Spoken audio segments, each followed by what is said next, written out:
이젠 잘 안 쓰지만 어릴 때 필수로 들고 다녔던 일명 짤짤이 동전. 지폐는 지갑에 쏙 들어가지만 동전 지갑이 따로 있는 경우가 아니라면 주머니가 묵직해지기 일쑤였어요. 그래서 생각한 게 다 종이였으면 이런 일 없었을 텐데 동전은 왜 금속일까요? 그리고 왜 하필 원형일까요? 마지막으로 왜 모든 동전에는 위인, 대통령 등의 인물이 디자인되어 있을까요? 오늘 주제는 동전입니다.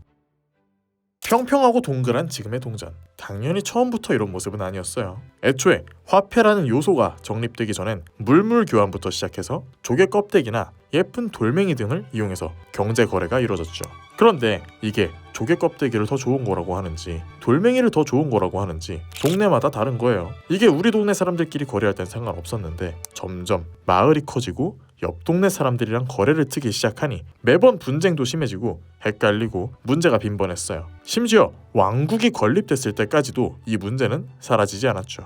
그래서 왕국의 문제를 해결하기 위해 기원전 7세기 소아시아 리디아의 왕 알리아테스 2세가 동전을 처음으로 만들었다고 합니다. 리디아는 금과 은이 풍부한 지역이었거든요. 그래서 금과 은이 섞인 특수한 금속을 사용해서 크기와 무게가 똑같은 작은 금속 조각을 만들고 거기에 그림이나 글자를 새겼죠. 최초의 동전이 탄생한 거예요. 당시에 새겼던 그림은 대부분 사자나 황소 같은 동물의 형상이었다고 합니다. 여기서 돈에 웬 동물을 싶으실 수도 있겠는데요. 그 동물들이 당시 왕국의 상징이자 권력을 나타내는 의미를 지녔다고 해요. 이게 기존의 화폐들과는 다른 특별한 점이었습니다. 왜냐하면 그 그림이 새겨져 있는 동전은 국가에서 그 가치를 보장해줬기 때문이죠. 별로 와닿지 않는다고요. 이 문화가 현대 화폐 디자인의 엄청난 부분을 차지하고 있습니다. 유로화, 스위스, 노르웨이 일부 화폐를 제외하면 거의 전 세계 모든 국가의 화폐에는 인물이 디자인되어 있어요. 역사적 인물이나 위인 또는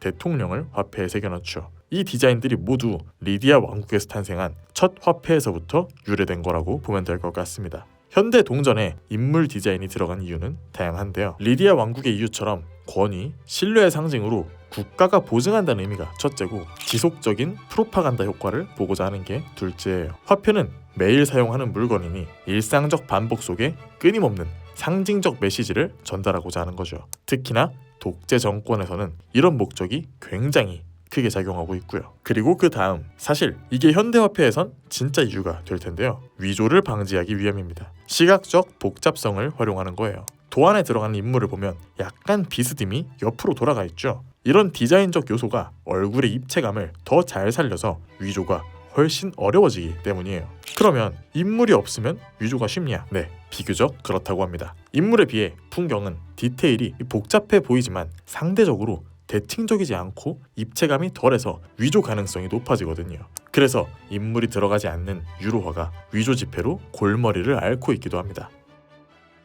그리고 동그란 원형 디자인. 이 디자인은 처음부터는 아니지만 동전이 생긴 지 얼마 되지 않은 시점부터 자리 잡혔어요. 어떻게 보면 동전이 원형인 이유와 동전의 소재가 금속인 이유가 겹친다고 할 수도 있겠는데요. 사실 생각해보면 네모의 꿈이란 노래도 있을 정도로 온 세상이 네모 천지인데 유독 이 동전만 동그랗게 생겼잖아요. 그리고 원가가 올랐네, 자재가 비싸네 하는데 굳이 종이보다 비싼 금속으로 동전을 만든다는 게 이해가 안 가지 않나요? 이 두 질문에 모두 대답이 되는 이유가 바로 자주 사용해서입니다. 카드를 많이 사용하지 않던 시절을 생각해보면 우리가 주로 소비하는 금액대는 그렇게 크지 않았어요. 버스를 탈 때도 자판기를 이용할 때도 비교적 적은 금액을 소비했단 말이죠. 그래서 그 적은 비용을 담당하는 화폐는 많은 사람의 손을 탈 수밖에 없습니다. 화폐의 이동 빈도가 잦다는 말이에요. 그러니 당연하게도 지폐로 만들면 잘 찢어지겠죠. 화폐 가치가 낮은 금액대의 지폐라면 더더욱 험하게 떨어질 거고요.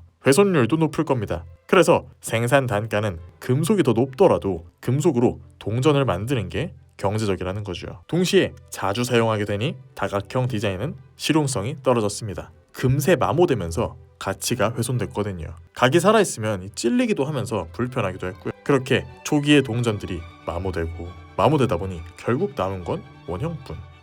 이러면서 자연스럽게 원형 디자인이 자리 잡기 시작했습니다. 그리고 원형에 특별한 장점이 있었는데요. 바로 원형은 동일한 둘레를 가진 도형 중 가장 넓은 면적을 제공한다는 점입니다. 같은 양의 금속으로 가장 많이 만들 수 있는 형태가 원형인 거죠. 외에도 원형은 금속을 균일하게 압축하기도 쉬운 형태로 금속 주조와 압인 공정이 효율적으로 작용할 수 있는 도형이라고 하고요. 금형에 가해지는 압력도 고르게 분산시켜서 금형 자체의 마모와 손상을 줄이고 이게 자연스럽게 금형 교체 주기를 길어지게 해서 유지 보수 비용도 절감된다는 장점이 있죠. 이렇게 보면 인물 디자인부터 원형인 이유, 금속인 이유 대부분이 다 돈 때문인 것 같아요. 하긴 돈의 존재 이유가 뭐겠어요. 누가 뭐래도 경제인데 제일 경제적인 형태로 만들어야겠죠. 사실 우리 삶에서 동전은 상대적으로 그렇게 엄청난 가치를 지니고 있지는 않잖아요. 관심을 자주 주지 않는 녀석인데 오늘 내용이 새로운 시야 장착에 도움이 되셨다면 좋겠습니다. 감사합니다.